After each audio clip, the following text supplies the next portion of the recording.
What kind of person laughs at someone just trying to order a meal? That's what the man in the gray sedan thought as the drive-thru speaker crackled, and a young woman's mocking voice came through. "You want extra napkins too, sir?" "What's next?" Golden fries handpicked by royalty. Her laughter cut through the static. He didn't respond. He simply smiled faintly, the kind of smile that doesn't reach the eyes. The car behind him honked.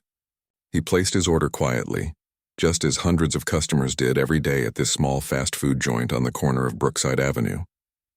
To anyone watching, he was just another tired commuter grabbing a late dinner. But there was something off about him, his calmness, his patience, the way his gaze lingered on the restaurant's front windows as if studying the rhythm of its chaos. Inside, the evening rush had turned the kitchen into a battlefield. Fryers hissed, timers screamed, and the air was thick with the smell of oil and burnt toast. The drive-thru crew shouted over each other, their voices colliding with the relentless buzz of the intercom. Among them, the worker at the headset, Alyssa, rolled her eyes and snickered as she repeated the man's order to the cooks. "Another picky guy who thinks he's funny. I swear, people like him make me want to quit." Her co-worker, Luis, shot her a look. "Careful. Cameras pick up audio now." "Let them," she scoffed. "What are they going to do, fire me for having a sense of humor?" The man's car pulled up to the window. Alyssa leaned out, her tone sharp with practiced boredom. "That'll be $12.97. He handed her a crisp bill. His movements were slow, deliberate, as if every second had weight. When their eyes met, she felt a brief chill, something steady, unreadable. He didn't look angry, just focused. "Thank you," he said softly. "And don't worry, you'll remember me," she frowned. Okay. Have a great night." The car rolled away, taillights fading into the drizzle that had begun to fall. By the time she turned to hand the next order out, she'd already forgotten him. 2 hours later, the rain had turned heavy, tapping against the windows like impatient fingers. The store manager, Reggie, was in his cramped office counting cash drawers when his headset crackled with the familiar static of the drive-thru speaker. "Welcome to Burger Barn. May I take your order?" Alyssa's voice was tired but still laced with sarcasm. A low male voice responded, calm and precise. "Yes, I'd like to place a very special order." Reggie frowned from the office as he overheard. The voice sounded familiar, though he couldn't place it. "What kind of order?" Alyssa said, smirking at her coworker. "I'd like a number 5 meal," the voice continued. "But could you make sure the fries are cooked exactly 3 minutes 30 seconds? Not 3:20, not 3:40. 3:30. The soda should be filled to the top, no ice. And please put the burger in its wrapper upside down." Alyssa rolled her eyes. "Sir, that's not really how we—" "Please," the voice interrupted, still calm. "I was told your staff pays attention to detail," Luis whispered. "Dude's testing you." Alyssa pressed the button again. "Yeah, sure. Whatever you want, sir." "Thank you," he said. "And Alyssa, make sure my order's perfect. I wouldn't want to disappoint the inspector." Her hand froze on the counter. "Wait, what did you just say?" But the line went silent. The store suddenly felt smaller. The air conditioner hummed louder. Alyssa exchanged a glance with Luis, who mouthed, "Inspector." Reggie emerged from his office, rubbing his temples. "What's going on?" Alyssa stammered. "This guy just said he's an inspector or something." Reggie's face tightened. The franchise had been warned about undercover inspections before. Anonymous agents evaluating staff behavior, cleanliness, and service quality. A bad report could mean suspension or even loss of certification. "When's he pulling up?" Reggie demanded. Alyssa glanced out the window. "Now." The same gray sedan rolled up under the rain-slicked lights. The driver's window lowered halfway. The man was still calm, expression unreadable, eyes sharp. He handed over his receipt without a word. Reggie nudged Alyssa aside and leaned out. "Good evening, sir. I'm the manager here. How's everything tonight?" The man tilted his head slightly. "It's about to get interesting." Alyssa's hands trembled slightly as she passed the bag. She'd remade the order twice, checking the fries timer, flipping the burger upside down, even filling the soda to the rim. Her voice cracked as she said, "Here you go, sir." "Everything's perfect, is it?" he asked softly. He opened the bag, examined it in silence, then nodded. "You've improved." He placed the bag back on the counter ledge, untouched. "But I'm not here for food." Reggie blinked. "Sir?" The man reached into his coat and pulled out a small black wallet, flipping it open. The gold insignia caught the reflection of the drive-thru light. Federal Food Service Integrity Division. Alyssa's breath caught. The rain outside seemed to stop for a moment. "Agent Marcus Hale," he said quietly. "I'm conducting a covert review following multiple customer complaints at this location. One in particular from earlier tonight." Alyssa's knees felt weak. Louis stepped back, muttering a curse under his breath. Reggie forced a polite laugh. "Sir, I'm sure we can sort this out." Marcus didn't raise his voice, but the tone left no room for argument. "I recorded the entire interaction through the drive-thru microphone system. It's all been transmitted to the audit office." He paused, eyes flicking to Alyssa. "Tell me something. Do you often laugh at customers?" Her throat tightened. No, sir, it was just a joke." "Jokes at a customer's expense," he interrupted, "can end careers in this industry." Reggie turned pale. The cooks had gone silent, listening from the back. Only the rain and the fryer hiss filled the tense air. Marcus set the bag down on the counter again. "When I came here earlier, I wasn't evaluating your speed. I was testing your character. And tonight, Ms. Green, you failed." He started to walk away, but then stopped, turning slightly. "However," he said, his tone softening just enough to make everyone lean in, "failure is only permanent if you choose not to learn from it." With that, he stepped back into the rain, pulling up his hood as he walked to his car. The sedan's taillights glowed crimson through the downpour, vanishing into the night. For a long moment, nobody moved. Then Reggie slammed his palm on the counter. "Do you have any idea what you just did? If this report hits corporate, we're done." Alyssa's eyes burned with tears. "I didn't know. I didn't think he was—" Luis interrupted, pointing at the security monitor. Guys, he's still here." They crowded around the screen. The sedan hadn't left the lot. It sat idling in the far corner, its headlights off. Reggie's stomach dropped. "He's watching." Minutes passed. Then the headlights blinked once, twice. The car rolled forward, not toward the exit, but toward the front entrance. Reggie whispered, "Oh no." The front doors opened, and Marcus stepped inside, shaking the rain from his jacket. He no longer looked like a faceless inspector. He looked like someone who'd seen too many excuses, too many cover-ups. "Round 2, he said quietly. "Let's see how the inside team handles customer service." No one dared move. He walked slowly to the counter, scanning the menu as if he were any other customer. "Good evening," he said evenly. "Can I get a cup of coffee?" "Black. No sugar." Alyssa swallowed hard and nodded, pouring the coffee with trembling hands. He took the cup, sipped once, then looked around the kitchen. "You've got a lot of potential here, but potential means nothing if respect isn't part of the job." Reggie tried to speak, but Marcus raised a hand. "Don't explain. Just listen." The room was silent, except for the rhythmic dripping of rain from his coat onto the tile floor. "I've been to over 200 stores," he continued. "Some were spotless. Some were disasters. But do you know what makes or breaks a place? Not the food, not the speed. It's how you treat the people who walk or drive through that window. Every single one of them." He set the coffee cup down gently. "Tomorrow morning you'll receive an email. It'll contain my preliminary findings. What happens after that depends on how you choose to act tonight." Then, without another word, he turned and walked out again. The door's bell chimed softly as it closed behind him. The sound of rain filled the silence once more. Alyssa stared at the empty doorway, her reflection faint in the wet glass. "Do you think he's serious?" she whispered. Reggie didn't answer. He was already pulling out his phone to call corporate. Outside, Marcus Hale sat in his car, watching the lights flicker inside the restaurant. He took out a small recorder from his pocket, pressed play, and listened to the faint echo of Alyssa's earlier laughter through the static.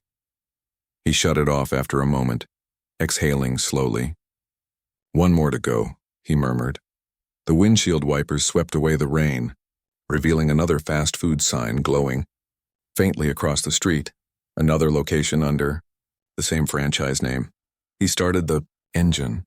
The storm followed him as he drove into the night, and inside the restaurant he'd left behind, the staff had no idea. He wasn't finished yet. The rain hadn't stopped. It clung to the streets like a second skin, washing neon colors into the gutter as Marcus Hale's gray sedan rolled through the near-empty roads.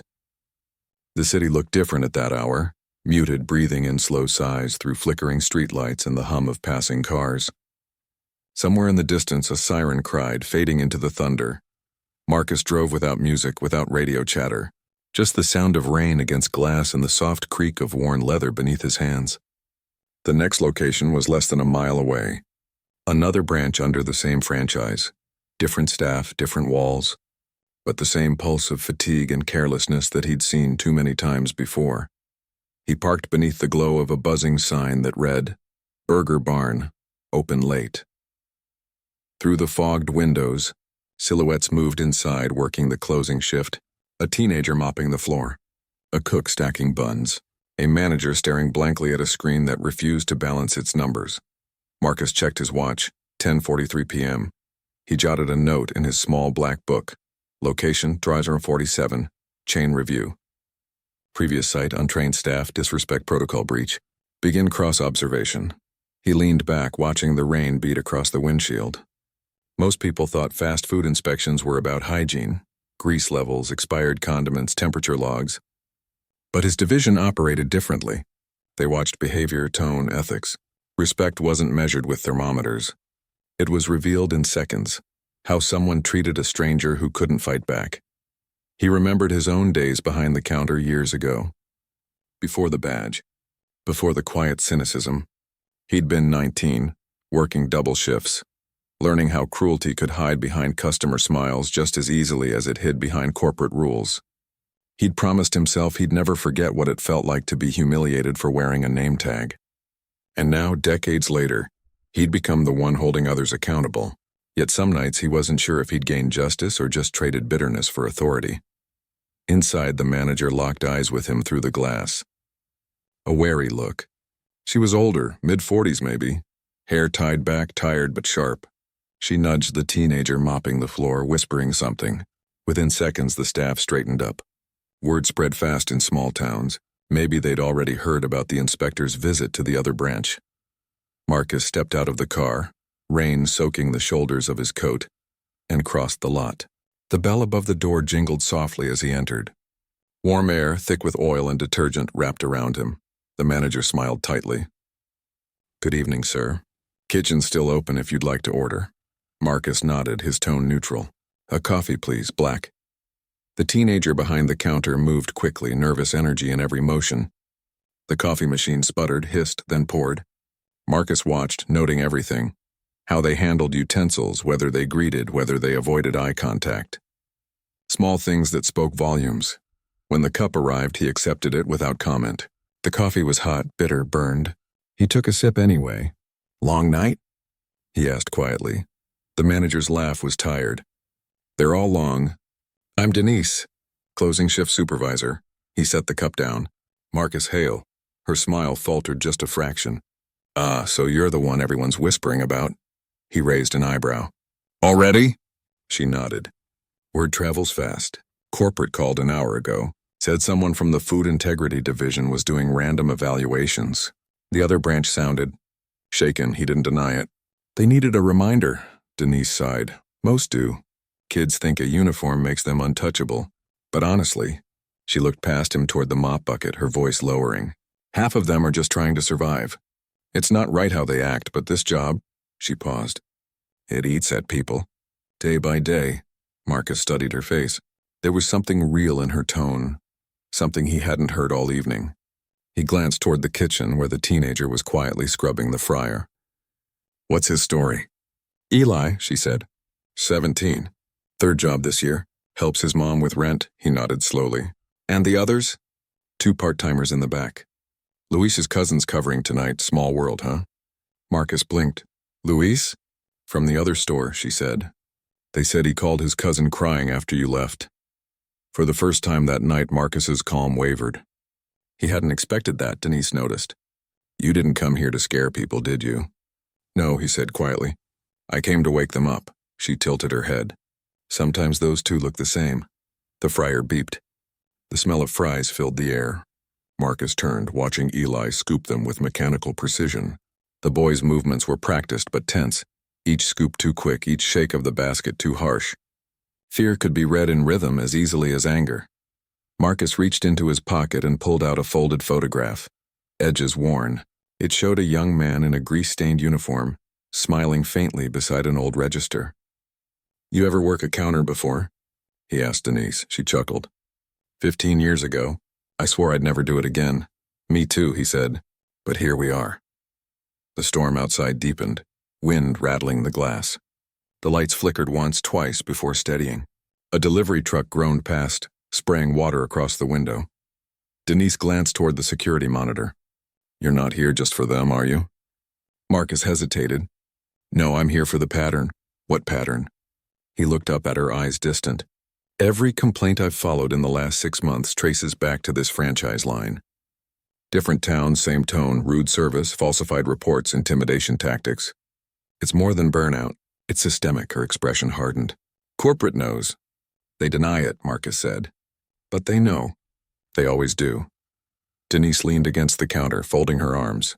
"So what happens when you find the proof?" "I report it, and they bury it," he met her gaze. Silence hung between them. Somewhere the timer beeped again. Marcus broke it first. "Sometimes exposure is all it takes. Even buried reports can leave cracks." Denise smiled faintly. "Cracks let the light in, huh?" He didn't answer. The front door chimed again. 2 men walked in. Late 20s, jackets soaked, laughter sharp from a night out. They stumbled toward the counter, smelling of rain and beer. "Yo, coffee and fries," one slurred, slapping the counter. "And make it quick, sweetheart." Denise straightened. "Sir, please lower your voice," the man leaned in, sneering. "Didn't ask for manners. Asked for fries." Marcus watched, silent. Eli froze mid-motion. Denise moved to take the order, keeping her composure, but the man kept pushing, mocking, tapping his fingers impatiently. The second one filmed on his phone, chuckling. "Come on, smile for the camera," the first man taunted. "Let's see how customer-friendly you are." Something in Marcus shifted. He'd seen this scene before countless times. The powerless pushed into corners by people who wanted a reaction. He stepped forward. "That's enough," he said, voice calm but cold. The man turned, half laughing. "Who are you, Grandpa?" Marcus's badge flashed briefly under the light, the gold glint unmistakable, the one who decides whether this place stays open tomorrow. Silence. The second man lowered his phone. Denise blinked, unsure whether to intervene. Marcus's tone carried no threat, just authority sharpened by fatigue. The drunk men exchanged looks, muttered something about power trips, and stumbled out into the rain. The door shut behind them with a hollow thud. For a moment, no one spoke. Eli whispered, "That was crazy." Marcus exhaled, steady again. "That," he said quietly, "is why we do what we do." Denise nodded slowly, her respect unspoken. But as Marcus reached for his coat, something caught his attention, a flicker on the security monitor. The camera feed from the alley showed movement. A dark van idled behind the dumpsters, no headlights, no plates visible. "Who's that?" he asked. Denise frowned. "We don't have night deliveries scheduled." Marcus stepped closer, narrowing his eyes.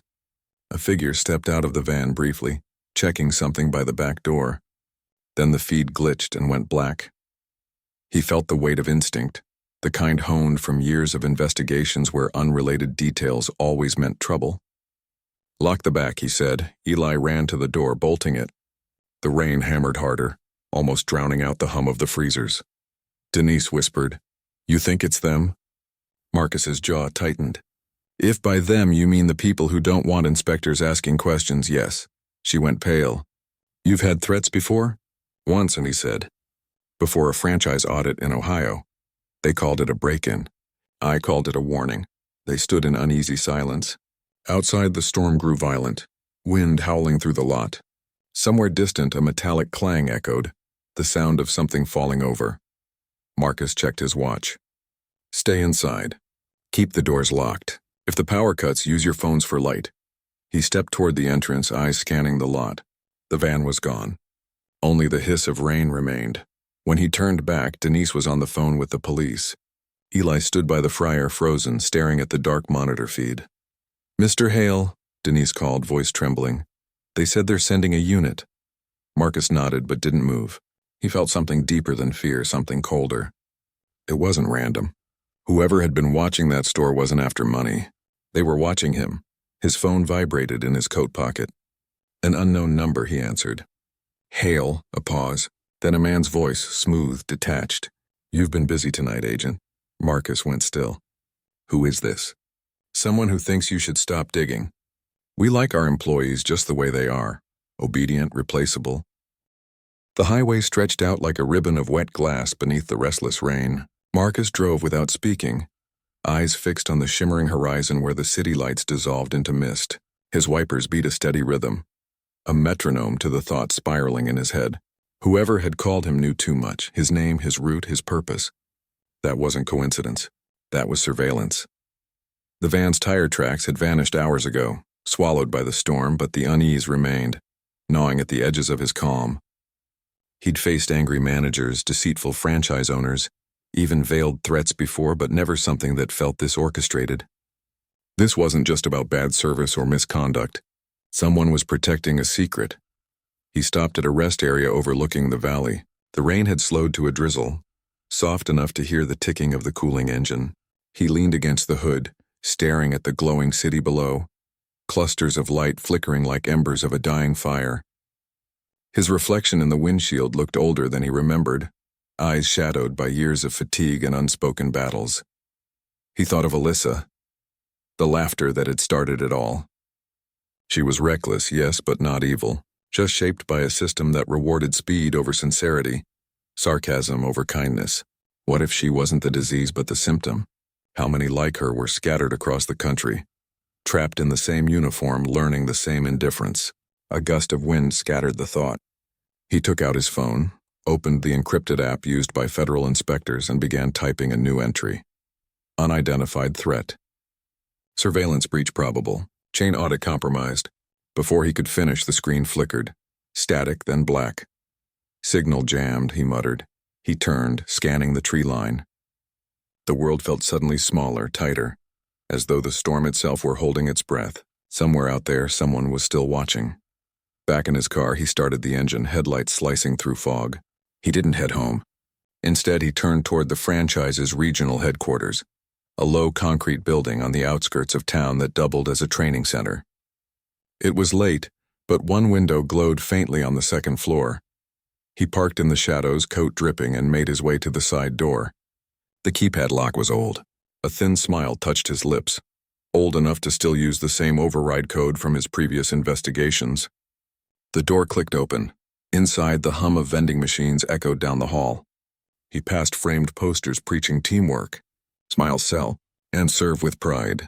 Their glossy optimism felt like mockery under the flickering fluorescent lights. The open office on the second floor smelled of paper and disinfectant. A woman sat behind a desk, startled when he appeared in the doorway. Late 30s, dark hair, sharp eyes behind reading glasses. She froze when she saw the badge. "Agent Hale," she said softly. "You shouldn't be here." He recognized her voice before her name. Linda Novak, Corporate Compliance Officer. She sighed, setting down her pen. "You really don't like subtle entrances, do you?" "Not when someone tries to scare me off." Her eyes flicked to his damp coat. "You got the call, didn't you?" He didn't answer. She leaned back in her chair. "You think you're the first one they've warned? Marcus, this goes higher than you think." He stepped closer. "Then tell me how high." She hesitated. The room buzzed faintly with the sound of the overhead light, like static building between them. "You were supposed to inspect the staff," she said. "Not the owners. But the moment your report mentioned systemic misconduct, you crossed a line. This franchise is protected by who?" Her voice dropped.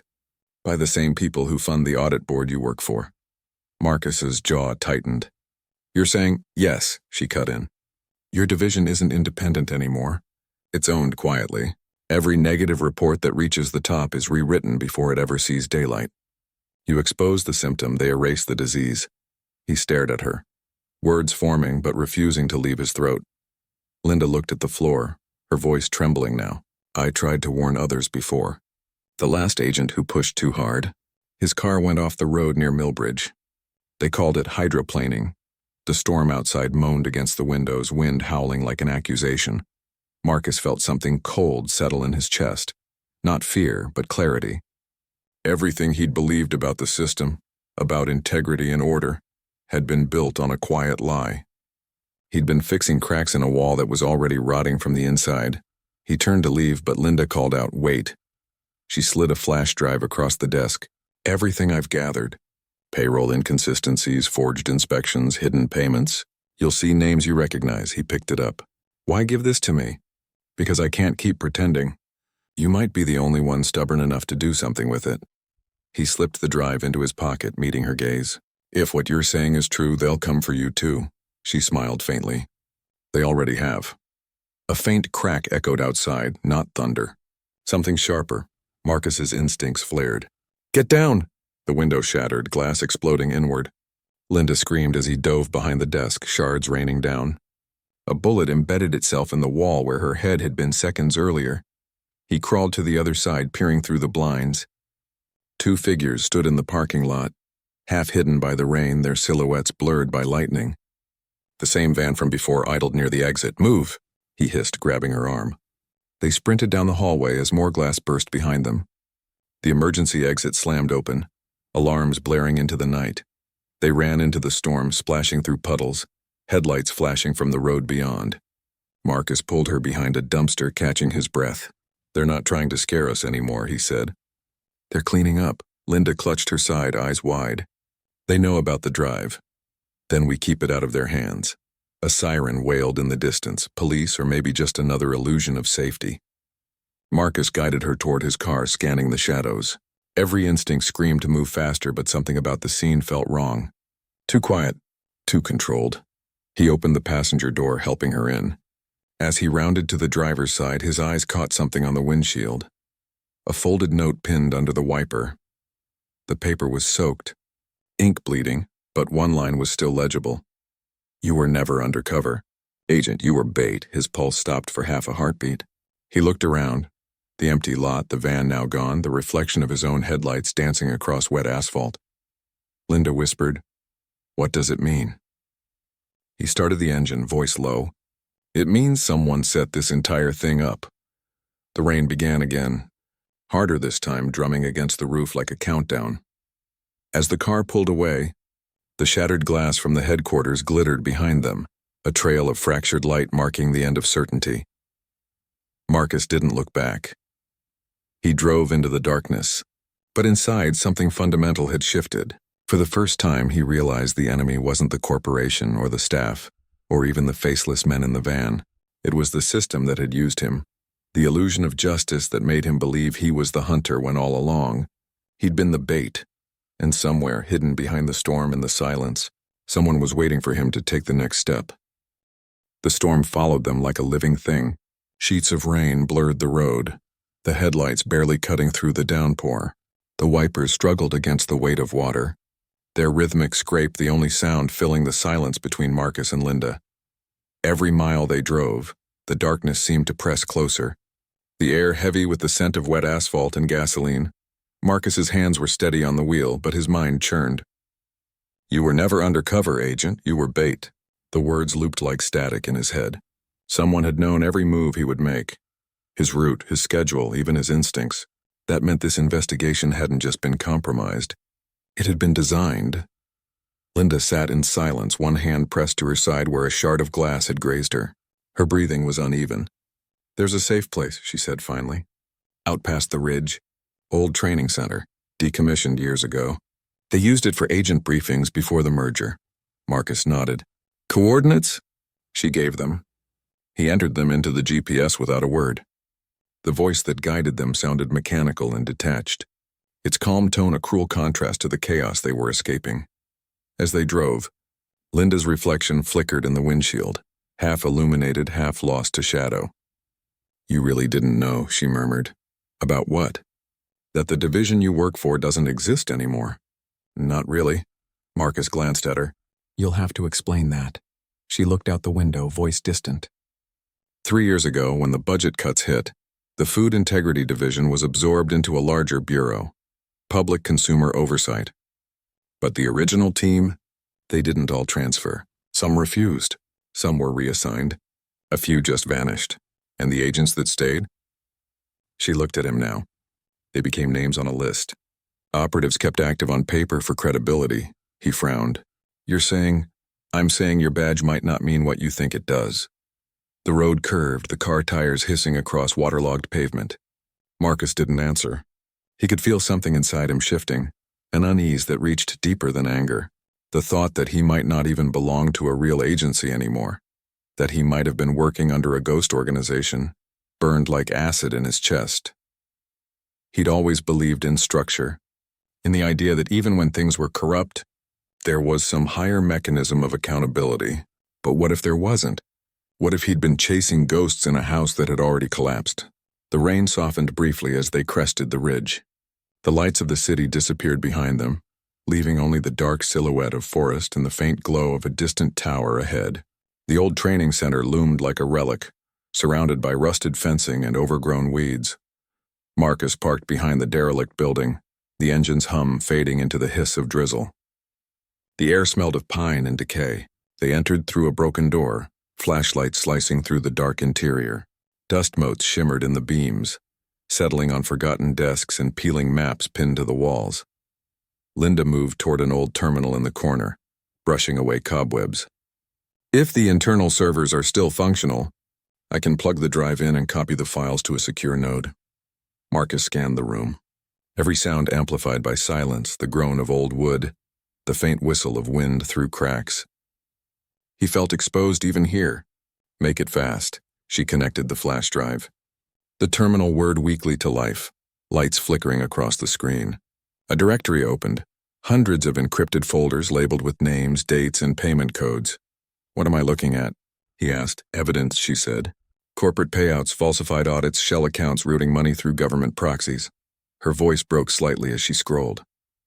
But this is bigger than franchise fraud. Look at this header, Project Aegis. It's linked to the same branch that funds your department. Marcus leaned closer. Rows of digital entries filled the screen. Contracts labeled Behavioral Compliance Initiative, Consumer Influence Patterns, and Voice Monitoring Authorization. His blood went cold. These aren't just financial records. They're surveillance programs. Linda nodded grimly. They're using the food service network as a field test. Every drive-thru, every intercom, recording voices, mapping habits, monitoring emotional response. And your so-called inspections? They're data collection runs. The pieces slammed into place like falling bricks. The microphones. The mystery audits. The endless focus on tone and behavior. None of it was about customer service. It was behavioral research disguised as oversight. He staggered back. So all this time I've been feeding them information, she said quietly. You're not the hunter, Marcus. You're the control variable. A low hum filled the air, an electrical pulse that wasn't coming from the terminal. Marcus turned sharply. A soft blue light blinked from the ceiling corner. A camera, move! He barked. The terminal screen went black. Static filled the speakers, followed by a calm, synthetic voice. Unauthorized access detected. System lockdown initiated. Linda yanked the drive from the port, clutching it tight. They found us. The building lights flickered once, then went dark. In the distance, engines roared. 3, maybe 4 vehicles approaching fast. Marcus grabbed her hand. We're leaving. They ran through the back hall, flashlights cutting through darkness. The sound of gravel crunching grew louder. Doors slamming, boots hitting the ground. Back exit, Linda whispered. Storage corridor leads to the hill. They burst through a rusted door and stumbled into the rain-soaked forest. Thunder cracked overhead, the brief flash of lightning revealing dark figures fanning out behind them. Marcus pushed Linda ahead, heart pounding, his breath misting in the cold air. Every instinct screamed to run faster, but the terrain was uneven, roots slick with rain. A branch snapped somewhere close, then a sharp pop. A dart whistled past his ear and embedded in a tree. Non-lethal rounds, he muttered. They want us alive. They reached a clearing where the ground dropped sharply into a gully. The vehicle's headlights were visible through the trees, beams slicing through fog like searchlights. Linda turned, trembling. We can't outrun them. Marcus looked at her, at the flash drive clutched in her hand. Then we make them chase the wrong thing. He pulled a spare drive from his pocket, blank. He swapped it with hers, pressing the real one into an inner compartment of his coat. If they find you, hand them this. Say I ran north. Her eyes widened. No, go, Linda. He didn't wait for her to argue. He sprinted toward the opposite slope, crashing through brush as shouts erupted behind him. The forest exploded with light, flash beams, drones whirring overhead. Rain turned to mist under their glow. He ducked beneath an old drainage pipe, heart hammering. The mud was cold, thick, pulling at his shoes. Above, the whine of engines grew distant. For a moment, everything was silent again except the drip of water and his ragged breath. Then faintly, a scream echoed through the woods. Linda's voice, cut short. Marcus froze, every muscle locked. He waited, listening. Nothing followed, just the storm. He closed his eyes, chest heaving. A dozen scenarios flashed through his mind, each one worse than the last.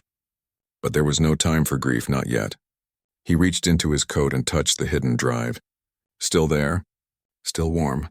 Somewhere behind him, the agents shouted orders. They'd found her. They'd find him soon. He climbed out of the pipe and looked east, toward the faint orange glow of dawn creeping over the horizon. The storm was breaking, but the truth was only getting darker. He'd thought this was about exposing corruption. Now he understood it was about survival. And somewhere in the cold machinery of the organization he once trusted, someone had been watching him long before he ever showed up at that first drive-thru. The question wasn't who was behind it anymore. It was why they had chosen him. The morning light broke through the thinning storm like a wounded flame, bleeding across the treetops and the fractured horizon. Marcus moved through the forest with the silence of a hunted thing, his breath shallow, his pulse sinking with the distant beat of helicopter blades somewhere beyond the ridge. The air still smelled of ozone and iron, rain clinging to his coat, the flash drive's cold weight pressing against his chest as if reminding him why he was still alive. Every step forward was a negotiation between exhaustion and will. His shoes sank into wet soil, his hands raw from gripping rocks slick with moss. Behind him, the voices were growing fainter, search teams fanning out, confident they'd already caught what they came for. Linda's scream still echoed faintly in his skull, though he no longer knew if it was memory or guilt replaying itself. He reached the edge of a clearing where the trees opened into a wide expanse of abandoned industrial land. Rusted shipping containers lay scattered like the bones of forgotten machinery. In the center stood a communications tower, tall and skeletal, its top shrouded in cloud. The sign on the gate had long since faded, but the letters were still visible through the rust. Central Data Relay. Authorized access only. He smiled bitterly. Perfect. Inside, the air was thick with static electricity. Cables coiled across, the floor like veins connecting blackened servers that still hummed faintly, running on backup power. The storm had knocked most of the grid offline, but the relay tower had its own generator. Marcus climbed the metal stairs to the control platform, scanning for a console that still worked. The terminal booted slowly, its old interface flickering alive. He inserted the drive. The system recognized it instantly. A file directory opened, encrypted, heavily secured. But he didn't need to break it. He just needed to send it.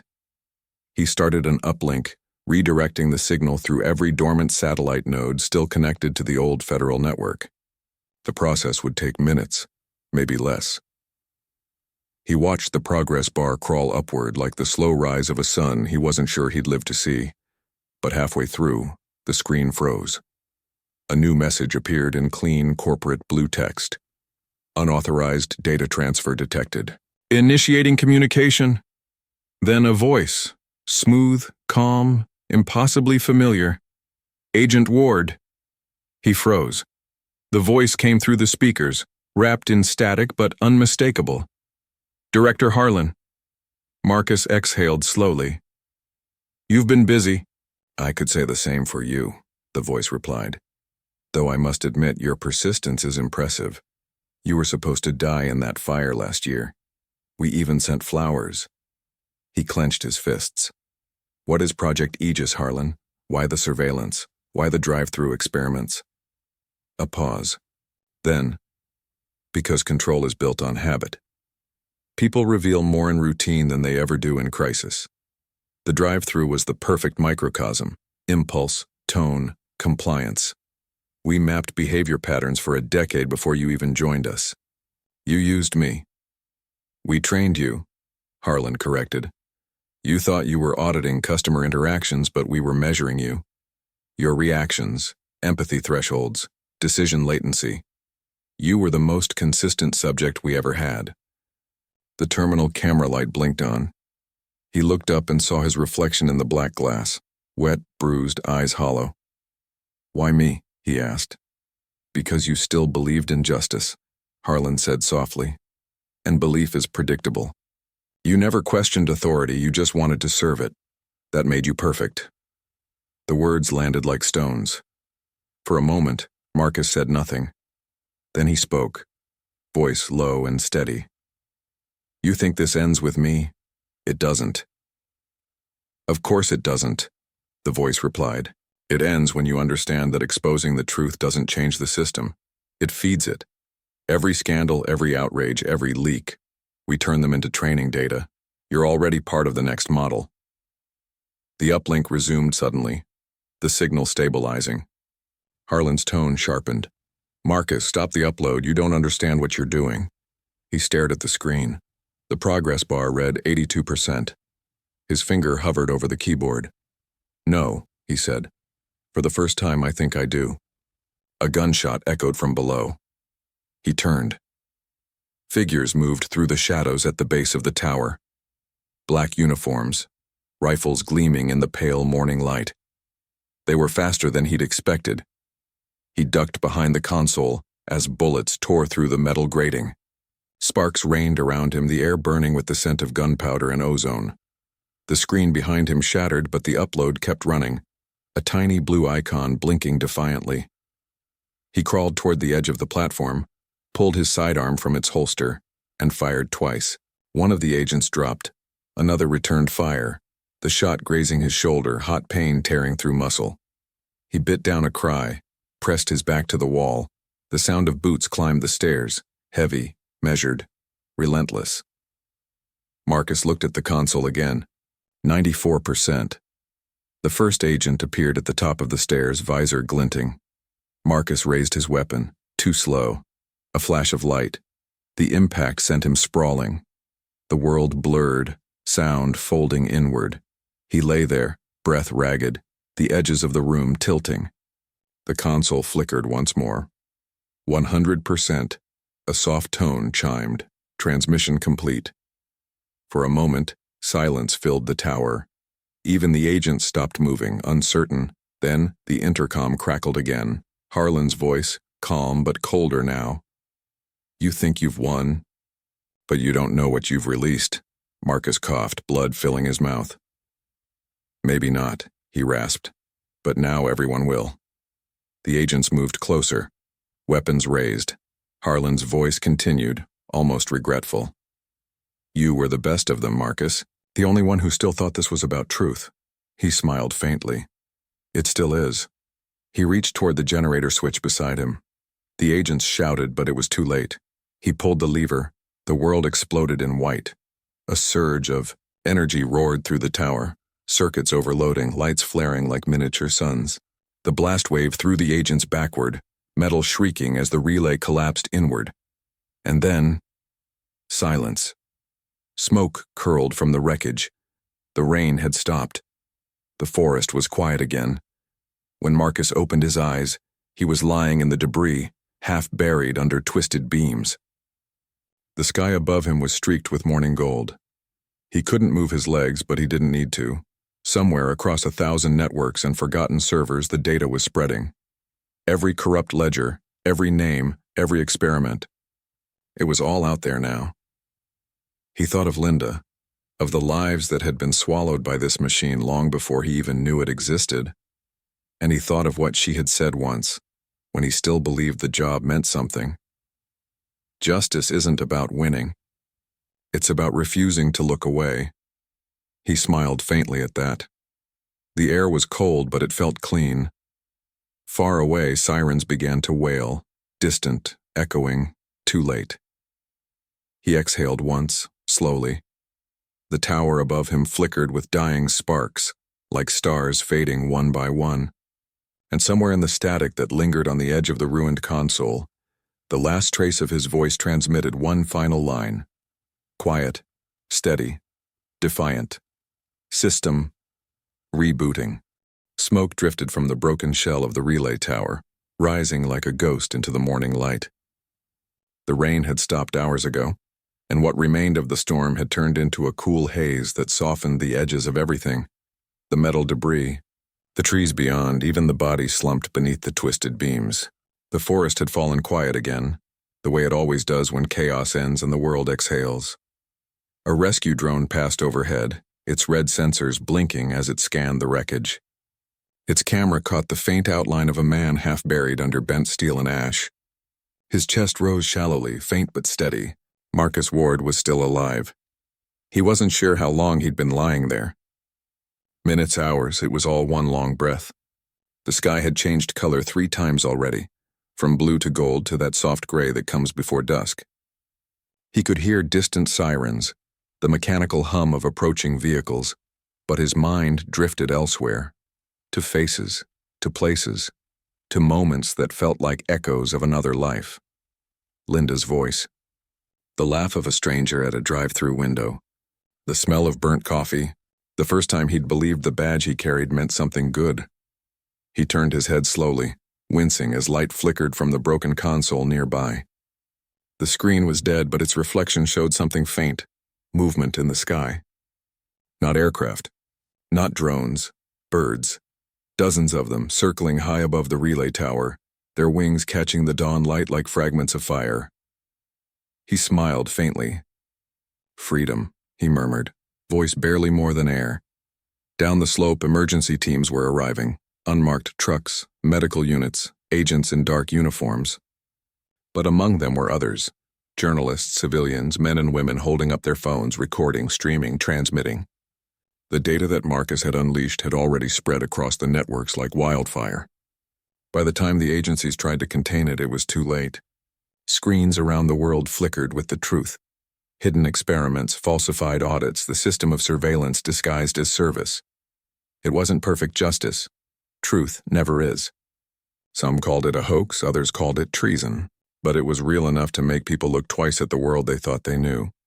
In a city not far away, a woman in a diner refilled a man's coffee and hesitated for a second when he smiled at her. Something about the way he said thank you felt heavier than before, a little more human.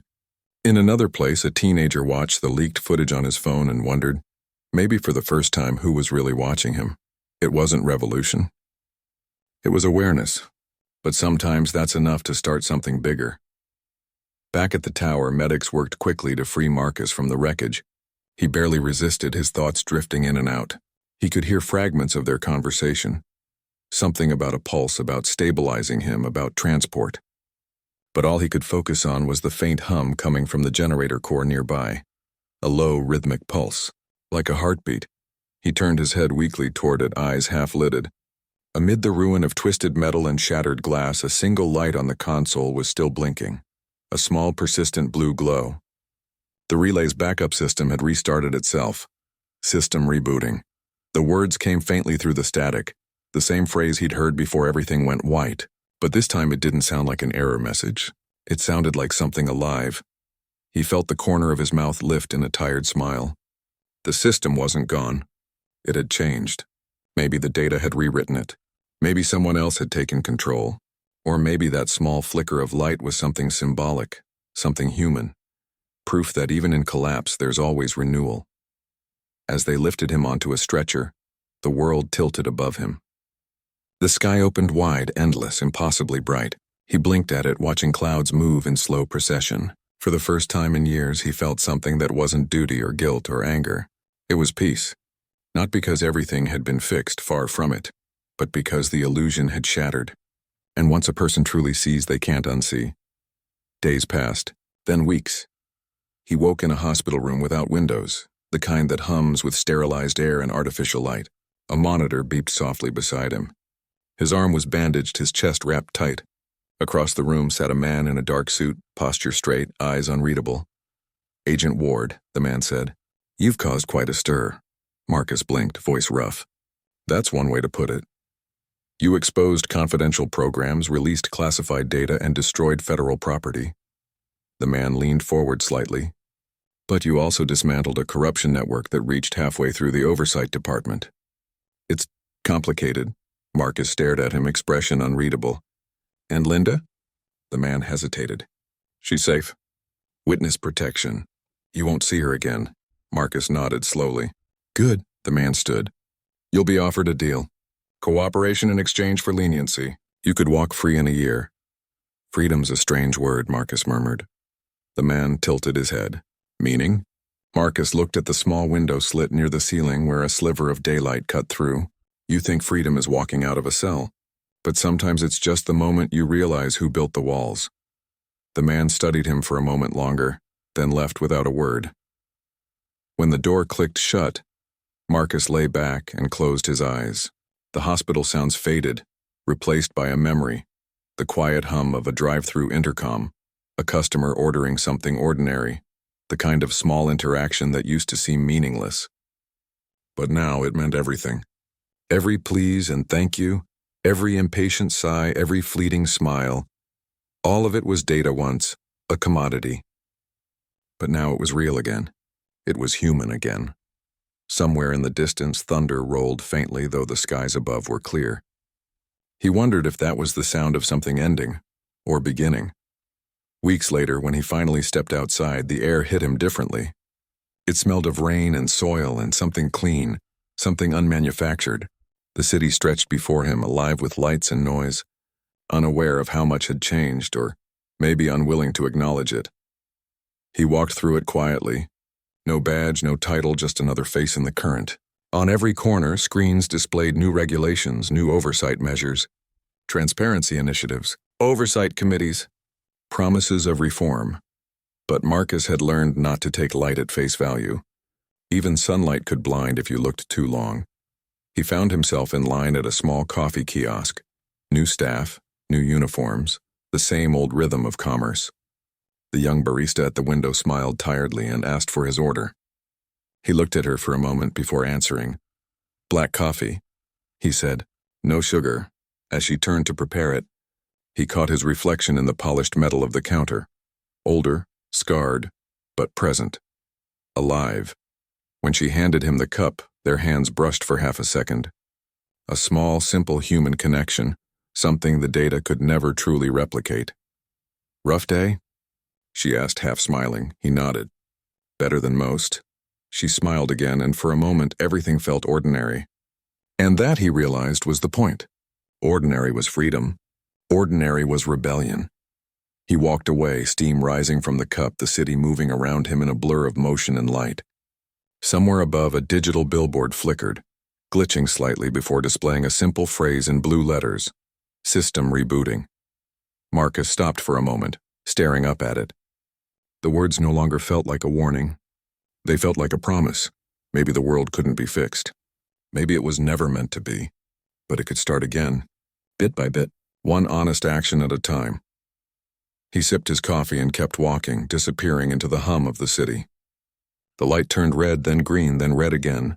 The cycle continued, imperfect and alive.